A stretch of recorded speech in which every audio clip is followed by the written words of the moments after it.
Bismillahirrahmanirrahim. Assalamualaikum warahmatullahi wabarakatuh.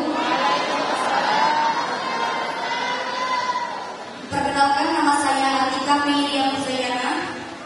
Baiklah, perlu kita ketahui bersama bahwa di dunia ini sangat mengutamakan hak asasi manusia. Dan hak asasi manusia ini mengharapkan syariat Islam agar sesuai dengan hak tersebut. Dan hak asasi manusia ini menurut saya itu bungkam dan gagap ketika umat Islam menjadi korban penganiayaan, pembunuhan, dan perlakuan-perlakuan keji yang sudah di luar batas hak asasi manusia.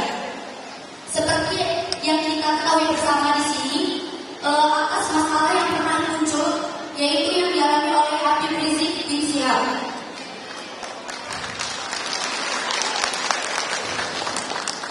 Beliau diperlakukan secara keji yang di luar batas hak asasi manusia. Baik, singkat silakan. Di sini saya akan bertanya, jika nantinya Pak Anies nanti ke depannya jadi presiden, dan saya juga berharap Pak Anies jadi presiden, tindakan apa yang akan Bapak lakukan atas masalah yang misalkan ke depannya ini akan muncul kembali? Dan wujud perhatian apa yang akan Bapak lakukan terhadap masalah yang muncul ini? Baik, mungkin cukup itu saja. Wassalamualaikum warahmatullahi wabarakatuh. Assalamualaikum warahmatullahi wabarakatuh. Waalaikumsalam. Perkenalkan, nama saya Akan Rizky Aliansi. Di sini saya akan memberikan pertanyaan untuk Pak Anies.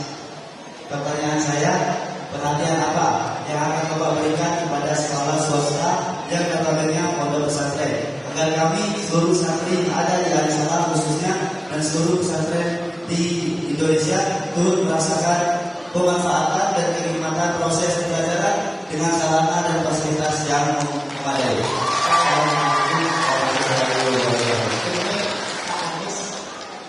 Saya dapat ketua OSIS yang baru terpilih. Ada saya ini. Ada cuma 3 ya. Tes. Suaranya agak beda ya. Begini, untuk Atika dan Adam, ini anak-anak yang memilih berani untuk tampil ke depan. Kita boleh ya. Pertama dari pertanyaan tentang asasi manusia dan perlakuan yang sama di depan hukum. Ini yang sesungguhnya perlu dilakukan perubahan. Kemarin dalam debat minggu lalu ya, saya sampaikan hukum itu harusnya tegak, tidak boleh bengkok. Kalau hukum bengkok, apa yang terjadi? Tumpul ke atas, tajam ke bawah, lalu dia diskriminatif. Ada yang melanggar dikenai hukum, ada yang tidak melanggar dikenai hukum. Ada yang melanggar hukum ringan, ada yang melanggar sama dihukum. Nah, inilah yang harus kita koreksi. Jadi salah satu, boleh tepuk tangan buat pertanyaan. Jadi salah satu ke depan itu adalah perlakuan yang setara di mata hukum. Dan negara tidak melakukan diskriminasi berdasarkan latar belakang. Semua adalah warga negara Indonesia. Apapun pikirannya, apapun perkataannya, yang boleh diatur oleh negara itu perbuatan. Negara tidak bisa mengatur pikiran dan negara tidak bisa mengatur perasaan, tapi negara bisa mengatur apa? Perbuatan negara. Nah, disitulah diatur. Siapapun yang melanggar maka harus mendapatkan sanksi. Tapi yang tidak melanggar tidak boleh diberi sanksi. Tidak boleh ada lagi kriminalisasi. Nah, gitu ya. Yang kedua ada tadi tanya tentang negeri swasta.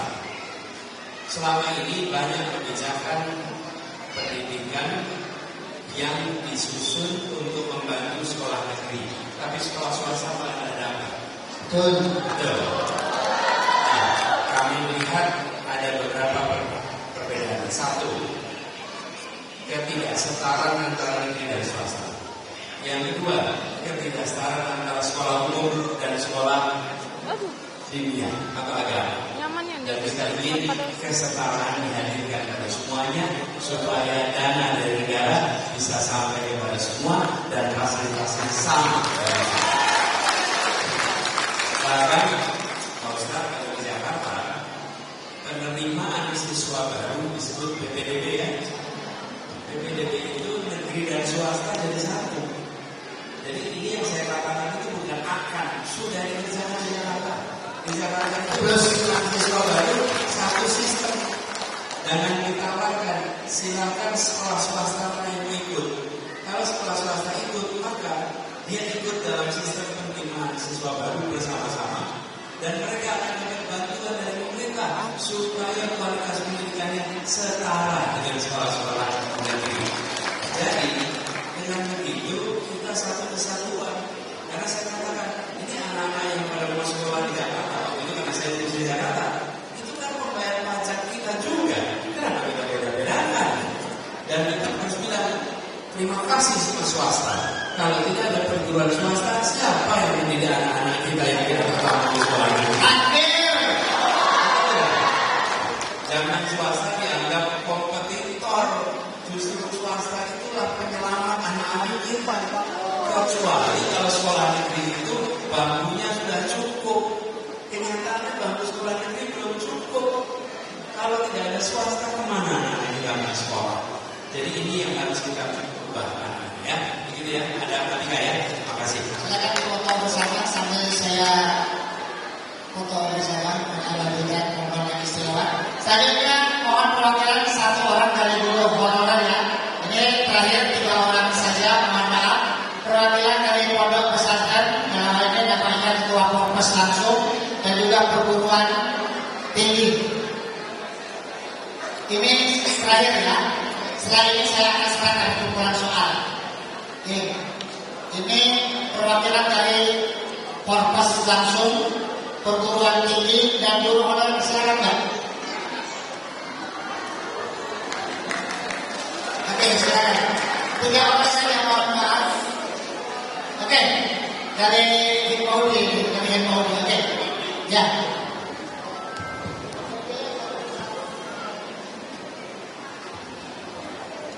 Assalamualaikum warahmatullahi wabarakatuh.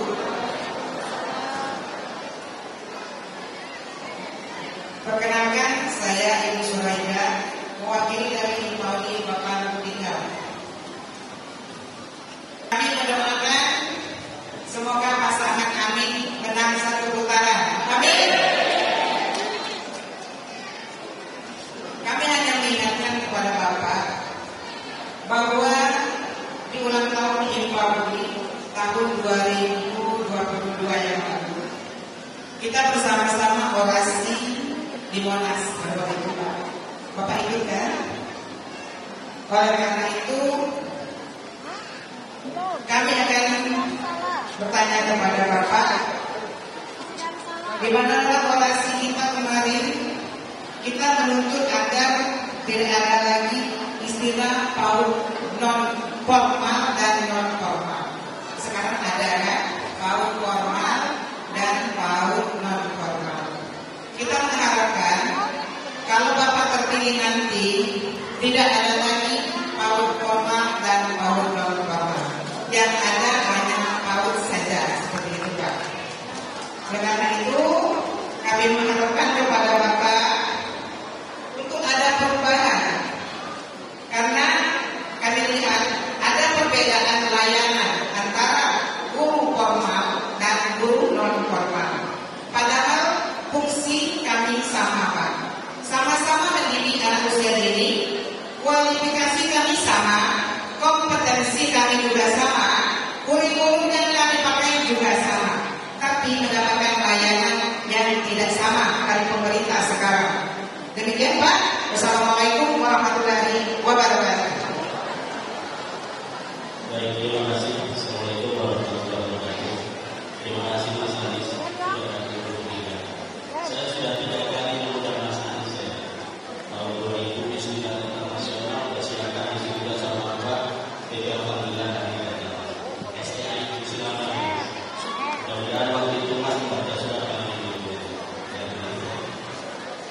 Langsung esensi Mas ya. Jadi gini Mas, kami dari dosen-dosen swasta ini jujur banyak terutama perlakuan. Sertifikasi kami hampir setiap tahun itu kurang. Nah itu yang harus saya Suara dosen. berkaitan dengan ratusan dosen yang ada di Fakultas kami. Jadi itu mohon nanti ketika kita lakukan Mas Anis, jadi itu bisa berusaha setara. Jadi dosen itu sertifikasi kami itu asal tidak hilang. Hari bulan selesai jadi dibayar. Terus lagi kawan-kawan harus sama. Itu satu. Terus yang kedua kaitannya dengan kehidupan masyarakat di Sumbar, tolong harga karet dinaikkan Mas. Harga karet, produksi karet. Karena kalau karet meningkat, perguruan tinggi kami juga. Terima kasih. Assalamualaikum warahmatullahi wabarakatuh. Perwakilan pondok pesantren, silakan. Assalamualaikum warahmatullahi wabarakatuh. Nama saya Ahmad Fikri, PPK Para Menteri dan Pondok Pesantren Mulia Sana dan Ketua Profesor. Kami cinta Pak Anies bukan karena Pak Anies, kami cinta gagasan yang akan Pak Anies bangun untuk negeri ini. Nah, dalam hal ini pondok pesantren yang ada di Kota Lubulingga ini yang sudah resmi dari Departemen Agama itu 19 pondok pesantren. Dan yang masih menyusul insya Allah ada 5 pesantren lagi dengan santri ribuan. Nah, apa langkah-langkah Pak Anies dengan gagasan apa untuk pondok pesantren yang tadi mungkin bersama dengan anak-anak santri untuk kalau Pak Anies kami doakan menjadi presiden nanti, semoga pondok pesantren ini ada langkah-langkah untuk kesetaraan pondok pesantren dengan sekolah-sekolah. Saja mungkin untuk menutup sedikit saya akan bantu Pak Anies ngomong dalam semak jantung selaranya. Meski ilmu kita sedikit tegak kalau tidak mendukung Pak Anies tidak ada gunanya.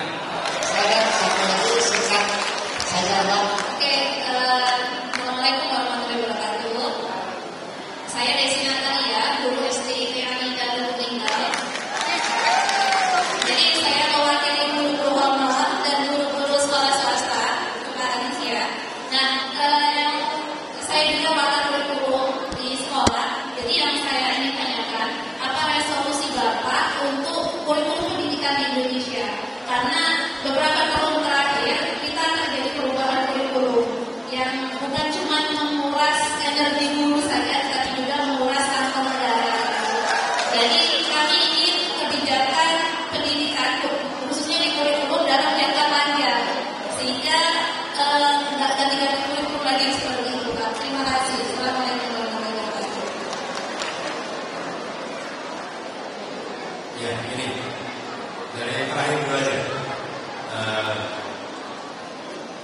Kurikulum yang sering berubah. Kita menyadari esensi pendidikan. Pendidikan itu apa sih esensinya? Interaksi antara peserta didik dan pendidik. Itu esensi. Kemudian supaya interaksinya itu sama di semua tempat dibuatkan kurikulum sehingga ada struktur. Tapi esensinya itu.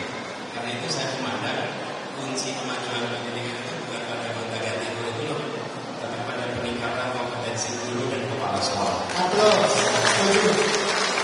Jadi kalau nanti kemudian gonta-ganti terus, konsekuensinya kita tidak akan mendapatkan kemajuan yang signifikan. Kita harus tabah untuk menuntaskan proses yang ada. Dan itu artinya kalau mau saya analogikan panah, kalau panahnya meleset, yang diganti anak panahnya terus. Tapi yang memanahnya nggak pernah dilatih untuk memanah lebih baik, dia tidak akan pernah. Ya. Apa kemudian terkait dengan kesetaraan ini harus review komprehensif. Ada banyak ketimpangan yang saya sampaikan. Negeri swasta, umum dan timnya pesantren. Nah ini timbangan-timbangan itu kan izin sehingga ada kesetaraan. Dengan begitu orang tua yang mengirimkan anaknya ke sekolah swasta atau sekolah negeri mendapatkan kesetaraan pendidikan. Yang mengirimkan sekolah umum atau ke pesantren mendapatkan kesetaraan pendidikan. Esensinya di situ.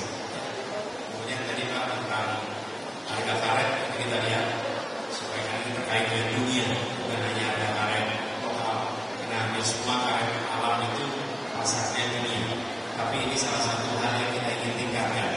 Harga-harga meningkat supaya para petani karet di Sumatera bagian selatan ini bisa meningkatkan harga panen. Nah, lalu terkait dengan sertifikasi harus ada banyak penyederhanaan.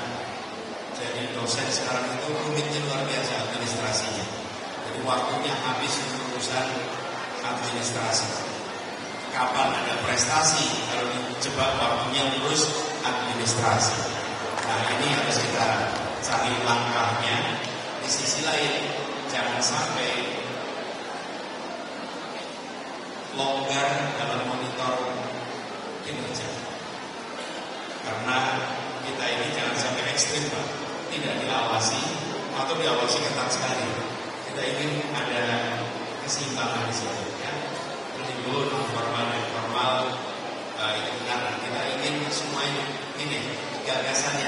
Karena kalau bisa dibuat seperti kenapa dibuat rumit, ya. Dan teman-teman di Himpauli sudah merasakan itu. Saya begitu lihat seragamnya ini Himpauli ini barang-barang itu dari dulu sejak kami begitu, ya. Begitu Pak. Terima kasih. Terima kasih aplaus untuk pilihan hati kita di sana. Sekarang ini ada Saya